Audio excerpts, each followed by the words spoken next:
aí, meus queridos? Bem-vindos de volta à aula do nono militar, aula de matemática 4. E nessa aula a gente vai ver o assunto 9, beleza? Quadriláteros inscritíveis. E além de definições e as condições dos quadriláteros inscritíveis, a gente vai ver aí algumas propriedades que eles vão possuir, tá bom? Então, vamos para a nossa aula. Vamos entender o que são e como se definem quadriláteros inscritíveis, beleza? Olha só. Definição. Quadrilátero inscritível é todo quadrilátero que possui uma circunferência circunscrita, ou seja, uma circunferência que passa pelo lado de fora do quadrilátero, só que ela deve tocar todos os vértices. Ou seja, os pontos que são os vértices do quadrilátero devem pertencer à circunferência, ou seja, devem fazer parte da bordinha dela. Um exemplo, temos esse quadrilátero aqui, ABCD, e percebam que a ABCD é inscritível. Por quê? Os vértices A, B, C e D pertencem ao conjunto de pontos que formam a circunferência. Beleza? Então, ele vai ter esse aspecto, esse formato aqui. Um exemplo de um quadrilátero que não vai ser inscritível, ele vai ter esse outro aspecto aqui, que é o caso do quadrilátero EFGH. Bom, podemos ver que, mesmo que os vértices E, H e G pertençam à circunferência, entretanto, o vértice F ele está externo à circunferência. Ele é um pontinho que está fora do conjunto de pontos que determina a circunferência. Ele poderia estar fora, como está de fato, ou ele pode estar do lado de dentro também. Ele pode ser, aí fazer um quadrilátero interno à circunferência, com esse vértice aqui do lado de dentro, por exemplo. Ele poderia estar aqui dentro e formar um quadrilátero mais ou menos assim. Formar um outro quadrilátero como esse. É um quadrilátero, só que ele está, esse vértice aqui, e ele está interno à circunferência. Também não é inscritível, porque este pontinho do quadrilátero EIGH não pertence à própria circunferência, pertence à área do círculo, que é a parte interna. Agora que a gente já viu como é definido os quadriláteros inscritíveis, vamos ver algumas características desses quadriláteros. São duas principais. A primeira delas é essa daqui. Quando eu tenho meu quadrilátero inscritível, eu destaquei esses dois ângulos internos, alfa e beta. Essas propriedades a gente já viu na matéria de áreas, na primeira matéria de áreas que a gente viu aí na matemática 4. Essa daqui, como ela é definida? Vamos demonstrar ela. É o seguinte, eu tenho esses dois ângulos, certo? Internos ao quadrilátero, e os seus vértices pertencem à circunferência. Percebam que o arco DAB tem início aqui no D e final no B. É o dobro, esse arco DAB é o dobro desse ângulo beta, correto? A gente sabe dessa propriedade do ponto interno da circunferência. Então, o arco DAB, ele é igual o dobro desse ângulo aqui, porque esse ângulo aqui é determinado pelos segmentos BC e DC, justamente aonde começa e termina o arco. Então, esse arco é igual ao dobro do ângulo interno, ok? Vale também para o outro camarada, aqui, ó, para o alfa. O alfa não é formado pelos segmentos AB e AD, e BCD é o arco onde começa no B e termina no D. Então, aqui, ó, BCD tem como início e fim o B e o D, certo? Igual o arco aqui, que é o dobro do beta. E esse arco BCD é o dobro do alfa, porque tem o alfa que começa, tem os segmentos B e D, ligando no A, e também B e D é o arco desses pontos, ok? Só que esses dois arcos somados não formam a circunferência toda. Então, a gente pode dizer que DAB, o arco DAB mais o arco BCD, é igual a 360 graus. Então, ó, 2 beta 2 beta mais 2 alfa, né? 2 beta é o DAB e BCD é o 2 alfa, é igual a 360. Dividindo todo mundo por 2, a gente tem a seguinte propriedade aqui. Que, se eu dividir todo mundo por 2, né? Aqui, ó, divide por 2, aqui também e aqui também. A gente tem a seguinte propriedade, de que o beta mais o alfa são suplementares, ou seja, a soma deles é igual a 180 graus, beleza? Essa é a primeira propriedade dos quadriláteros inscritos. Os seus ângulos opostos formam 180 graus somados. Isso não vale só para esse vértice A e esse vértice A e o vértice C. Ele forma também para o D e o B. Ou seja, se eu tiver aqui um gama e aqui um θ, a soma desses dois também vai dar 180 graus. Então, a gente pode escrever isso também. O gama mais o θ também é igual a 180. Então, é bem bacana aí essa nossa relação. Vale tanto para o alfa mais o beta, quanto para o θ mais o gama. A demonstração é a mesma. Serve tanto para o alfa e beta, como para o gama e para o θ. Beleza? Só que aí, ao invés de usar o DAB e o BCD, a gente vai usar o ABC e o ADC. Ok? Mas a prova é análoga. A próxima propriedade é bem bacana também, que envolve as diagonais do nosso quadrilátero inscrito. Qual é o lance? Traçadas as diagonais dos quadriláteros, o ângulo entre o lado e a diagonal, entre uma diagonal do quadrilátero, alfa, e o lado e a outra diagonal do mesmo quadrilátero, né, diagonais AC e BD, entre o lado AD e a diagonal, e entre o lado BC e a outra diagonal, formaram-se os ângulos alfa e beta. Só que o ângulo alfa e beta, percebam que, para formar eles têm como segmento de reta os lados AD, que é um ladinho, e a diagonal AC.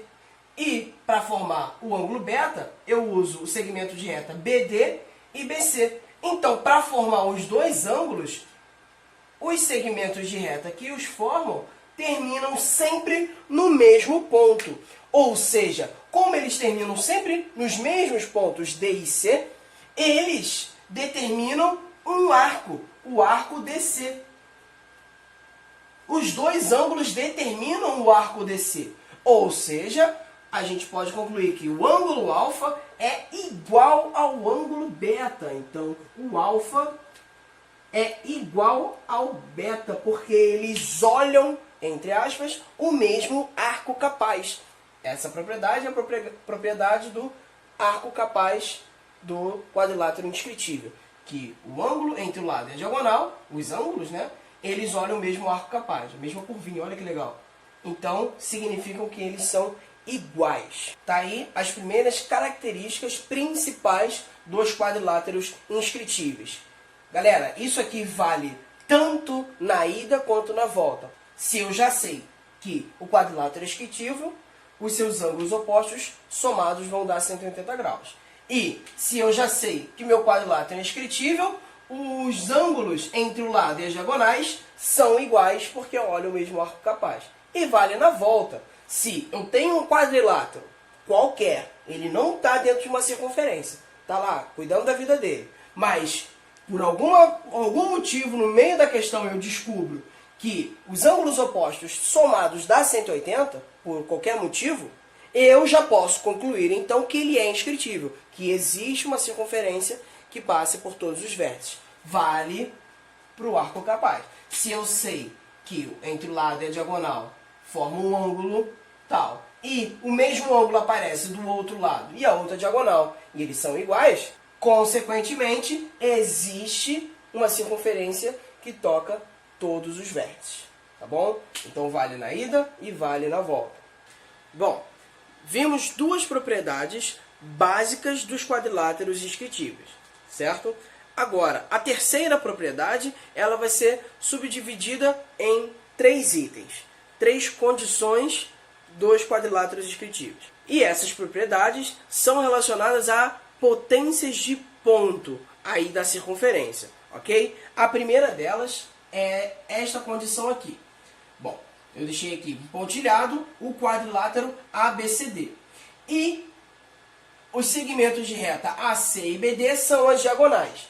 Elas se cruzam, essas diagonais se cruzam num ponto P qualquer. O ponto P não necessariamente é o centro da circunferência, ok? É um ponto qualquer de encontro entre as diagonais, tá? Qual é a propriedade? Essa propriedade diz que o produto dos segmentos de uma diagonal é igual ao produto dos segmentos da outra. Que diagonal? Que segmentos? O segmento AP, ó, vamos pegar essa diagonal AC. A propriedade diz que o segmento de reta AP, ou PA, tanto faz, vezes o segmento PC, então a distância do P até A, vezes a distância do P até C, PC, é igual, tem o mesmo valor que o produto, agora na diagonal BD. O produto do segmento de reta PB, esse daqui, a distância desse ponto até o vértice do quadrilátero, PB, vezes a distância do ponto de encontro e o vértice D. Então a propriedade diz que o produto de PA vezes PC é igual ao produto de PB vezes PD. Ok? Esse aqui é o ponto de encontro das diagonais e o produto dos segmentos das diagonais é igual em qualquer condição. Ou seja, o produto dessa diagonal é igual ao produto da outra diagonal. Beleza? A próxima propriedade de potência de ponto também é bem bacana. Ela funciona da seguinte forma. Tendo aqui o nosso quadrilátero, né, ABDC, ele está aqui interno à circunferência, tudo certo, tudo normal, ele é inscritível, e eu tenho aqui o prolongamento de dois dos seus lados. Então eu peguei aqui o lado BA e prolonguei ele, ok? Fiz a mesma coisa com o lado DC. Então, o quadrilátero normal e eu prolonguei aí os seus lados opostos. Esse prolongamento de lados opostos se encontrou num ponto P qualquer externo à circunferência e externo ao quadrilátero. O lance é que a propriedade, esse ponto P, ele se relaciona muito bem com os segmentos do quadrilátero. De que forma? Em que a distância PA, aqui a distância do ponto externo até o vértice A, vezes a distância do ponto externo até o outro vértice P, o outro vértice B. Então a distância desse cara de fora vezes a distância total de fora mais o lado interno é igual à distância do ponto externo até o vértice C, ou seja, PC, vezes a distância do ponto externo até o outro vértice D. Então, o segmento de reta PD. Esta relação ela tem que ser analisada com cuidado, porque o produto PA vezes PB é o seguinte, é o segmento de fora, o valor da distância do vértice A até o ponto externo, vezes o valor da distância do ponto externo até esse ponto B aqui, que é o vértice do outro lado. Ou seja, o segmento de reta PB é o PA, que a gente usou para multiplicar, mais a distância BA, ok? Então é importante a gente ter isso em mente, que o segmento de reta PB, ele é a mesma coisa que PA, o valor do PA, o valor métrico do PA, mais o valor do ladinho que ele foi estendido, né? BA. Então, o PB que a gente vai usar no produto, ele é resultado dessa soma aqui, da distância de fora mais a distância do lado BA. E isso também serve para o lado oposto, ou seja, o PD, a distância do P até o D, aqui o PD, que a gente vai usar aqui na outra parte da fórmula, é a distância do PC, do segmento externo, mais a distância do lado DC.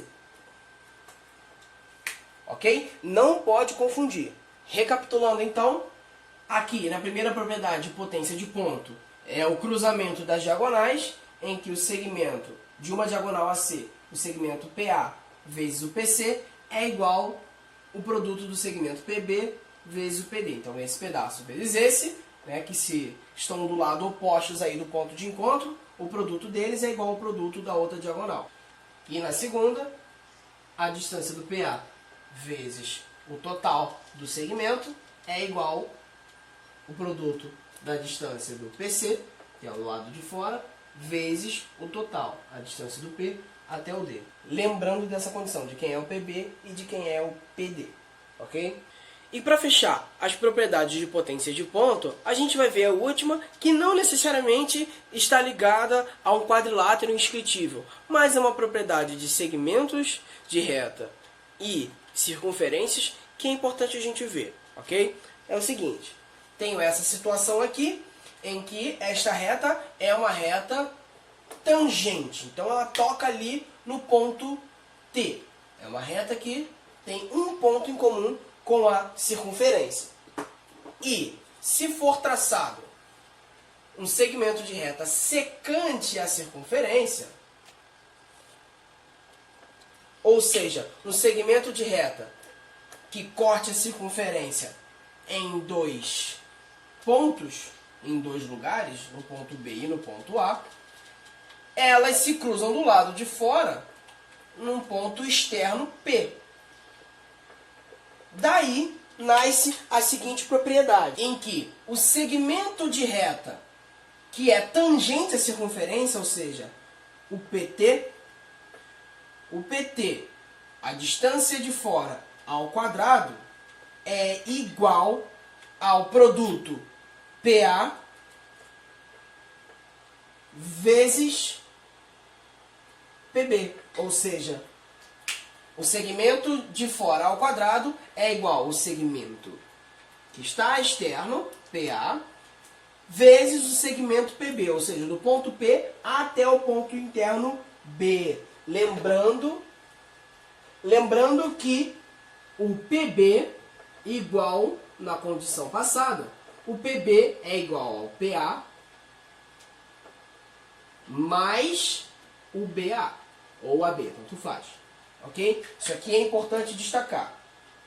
Então, não necessariamente essa propriedade pertence a um quadrilátero inscritível, mas ela é uma propriedade bem interessante para a gente estar aprendendo e para a gente usar aí no decorrer dos exercícios e ao longo do ano. Ok? Lembrando que PB é igual ao PA mais o BA, igual na condição do item passado. Bom, agora a gente vai ver a última propriedade, que é uma propriedade bem bacana, que é a reta de Simpson-Wallace. Ok? Bom, esta propriedade não aparece com muita frequência em alguns conteúdos de geometria, mas aqui, no Força Máxima, a gente vai ver ela e a gente vai ver como ela é muito importante. É um bizu bem bacana que a gente tem que ter na nossa bagagem de geometria. Ok? Ela funciona da seguinte forma. Bom, a reta de Simpson-Wallace, que foi desenvolvida primeiro pelo Wallace, né? O Simpson acabou ganhando o nome historicamente, mas o Wallace resolveu e descobriu ela primeiro. Mas aí algumas literaturas chamam só a reta de Simpson e outras, como na própria apostila, chamam de Simpson-Wallace, tá? Mas o Wallace desenvolveu primeiro. Ela consiste em uma circunferência, um triângulo inscrito, ou seja, os vértices do triângulo pertencem à circunferência aí. É traçado um ponto Q qualquer, pertencente à circunferência. Então temos aí um ponto Q, que é na circunferência, e esse ponto Q ele é diferente de todos esses outros pontos dos vértices dos triângulos, tá? Que é diferente de A, C e B. E a partir desse ponto Q é traçado perpendiculares, 3 perpendiculares, a cada lado. Ou seja, a gente vai traçar do ponto Q até cada reta suporte do triângulo. Como assim? A gente vai usar aqui a gente vai traçar aqui do ponto Q até o lado BC uma perpendicular. Então aqui tem uma perpendicular, 90 graus. Do lado AB até o ponto Q, a gente também vai traçar uma perpendicular. Aqui. 90 graus. E do lado AC até o ponto Q também. Mas se a gente for tentar traçar aqui direto, a gente não vai conseguir fazer. Então, para poder funcionar, a gente tem que fazer a reta suporte do lado AC. Ou seja, a gente prolonga o lado AC. Simples assim. E agora sim a gente traça a perpendicular até o ponto Q. Beleza. Tá aí traçado a nossa pontilhado. Perpendicular. Beleza? Esses pontos aqui eu vou chamar de ponto P. Esse pontinho do Q até a reta suporte AC. Eu vou chamar esse ponto aqui de ponto N. E eu vou chamar esse ponto aqui de ponto M. Ok? Esse ponto de encontro entre as retas suporte e as perpendiculares tem os nomes P, N e M. A grande sacada da reta de Simpson-Wallace é que esse M, N e P são colineares, ou seja, eles pertencem a uma mesma reta. Então existe uma reta que passa pelos três pontos ao mesmo tempo. Esta reta é a reta de Simpson-Wallace. Esse é o grande lance. Agora, muito bacana, que a gente pode aplicar usando essa reta de Simpson-Wallace. Né? Então vamos anotar aqui que M, N e P são colineares.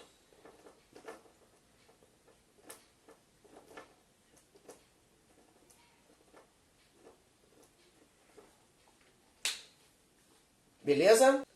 Ora, mas como eu vou aplicar esse tipo de propriedade numa questão de concurso? Bom, e para exemplificar aí o uso da reta de Simpson-Wallace, a gente vai ver um exemplo da própria prova do Colégio Naval, mostrando como essa propriedade é muito interessante. Então, o enunciado da prova fica assim. Seja um triângulo acutângulo e L a circunferência circunscrita ao triângulo, dê um ponto Q diferente de A e C. Sobre o menor arco AC de L, são traçadas perpendiculares das retas suportes dos lados do triângulo. Considere M, N e P os pés das perpendiculares sobre os lados, AB, AC e BC, respectivamente. Tomando MN igual a 12 e PN igual a 16, qual é a razão entre as áreas dos triângulos BMN e BNP? Esse foi o enunciado e temos aqui a nossa circunferência. Já adiantei aqui a circunferência da questão. E a questão pede o seguinte. Nessa circunferência existe um triângulo acutângulo ABC. Então vou traçar aqui um triângulo ABC.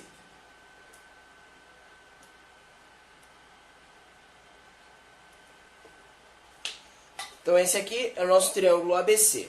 E ele diz que um ponto Q foi traçado, né, foi pontuado no menor arco, que é AC, ok? Ele diz que o AC é o menor arco, e a partir desse ponto P foram traçados perpendiculares até cada reta suporte do triângulo. Então a gente vai fazer o que a questão mandou aí.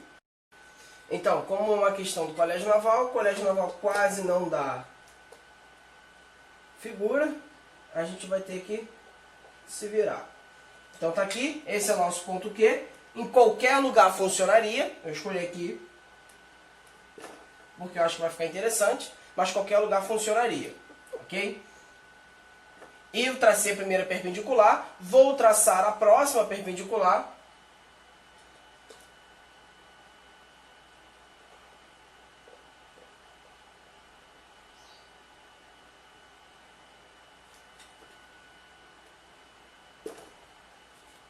Ok? E vou traçar aqui a outra, do lado AB até o ponto Q, mas não dá, porque ele ficaria fora. Então, vou ter que traçar aqui a reta suporte. Agora sim, eu consigo traçar a perpendicular.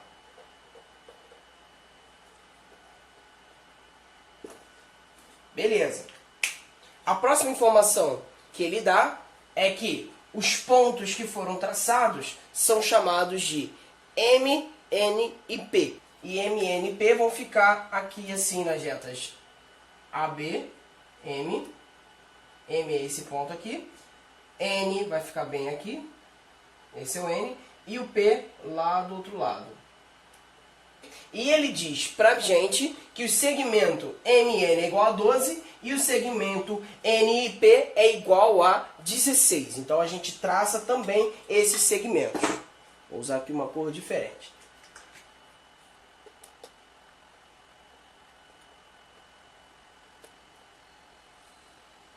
Bom, então aqui MN vale 12 e NP vale 16. O que a questão quer saber é qual é a razão da área do triângulo MBN sobre o triângulo BNP. Ele quer saber a razão dessas duas áreas. Então eu vou separar esses triângulos para a gente ter uma visualização melhor.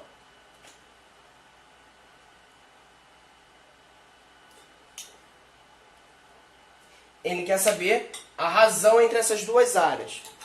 Uma delas é aqui azul, né?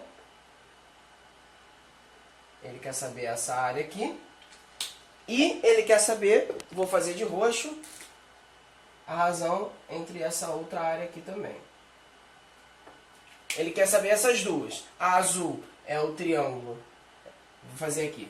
Ele quer saber a área do triângulo BMN dividido pela área do triângulo BNP. A área do triângulo BNP. Ok? Ele quer saber a razão dessas duas áreas aí. Então tá aí. Esse é o desenho. Ele não fica bonito, mas é interessante que a gente use propriedade e não figuras. Geometria não é figura. Geometria são propriedades. Ok? Geometria não é desenho bonito. É propriedade. Tá bom? Então, a gente vai aplicar aqui a propriedade da reta de Simpson-Wallace. Por que é interessante a gente aplicar e saber essa reta? Bom, já sabendo que MN e NP, esses três pontinhos aqui, esses dois segmentos de reta, e esses três pontos são colineares, eles pertencem à mesma reta, então a gente pode prolongar esse cara aqui. Vamos prolongar ele aqui.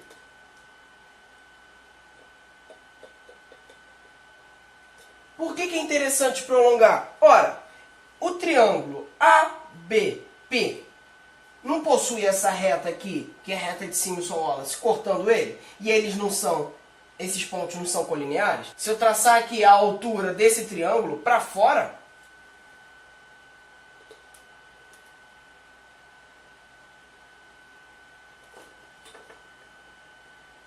a gente pode ver que tanto o triângulo MBN quanto o triângulo BNP possuem a mesma altura. Essa altura aqui de fora vale tanto para o triângulo BNP quanto para o triângulo AMN. Porque a base deles é a mesma. Tanto a base do MN quanto a base NP pertencem à mesma reta. Então, o ângulo da base serve para os dois. Se o ângulo da base serve para os dois, ora, a altura não é sempre perpendicular à base, então o segmento de reta que demonstra a altura vale tanto para esse triângulo roxo quanto para o triângulo azul. Ou seja, fazendo aqui a fórmula, a gente vai ter que a área do triângulo SBN é a base vezes a altura H. Então, vai ser base que é 12 vezes a altura H dividido por 2, beleza? Dividido pela área do triângulo BNP. Então, dividido... Qual que é a área do triângulo BNP?